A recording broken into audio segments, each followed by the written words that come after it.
hear about people having their 15 seconds of fame, or their moments on the big stage, or their touches with greatness. My first real touch with greatness came when I first started attending 5-star basketball camp in the US. It's not hard to understand why that was my first experience with greatness. If you look at the laundry list of famous people and famous players that have either participated in the 5-star basketball camp or taught at the 5-star basketball camp, you can pretty much imagine that you're going to see somebody that's going to reach some sort of level of fame just by attending that camp.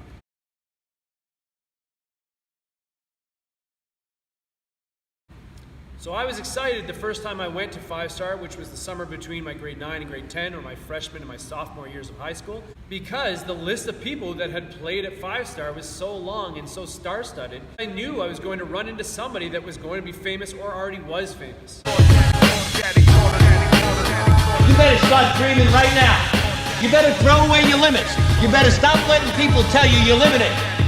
Because if you believe you're limited in any way, you're not making your dreams become a reality. Become a reality. Become a reality. Don't tell me how hard you got it. I want to know what you got. It's something that's bigger than you. Like all the newspaper clippings that are, and all the pictures of Garth when he was young, and you see MJ playing in the orange-white game. It was blue collar. He was out in the sun, and he was working. It's everything that you needed to know and more for basketball. Well, my first year at 5-star, I got to see kind of two very famous people. One was somebody they were touting as the next big thing coming out of high school. His name was Tim Thomas. And for those of you that don't know, Tim Thomas went on to a very long NBA career.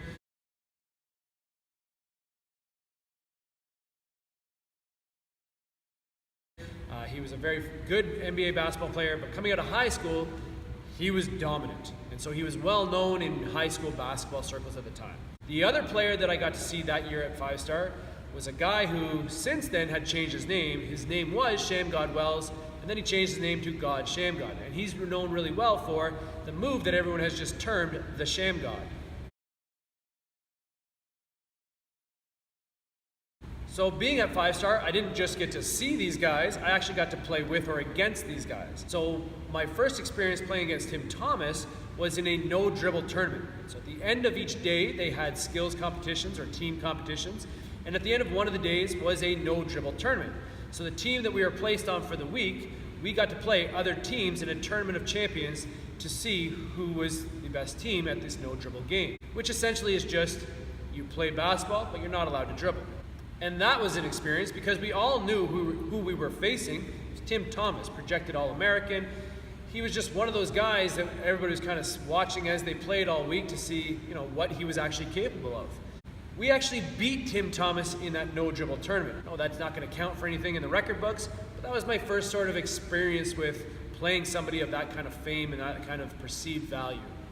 So my message from this lesson is simple.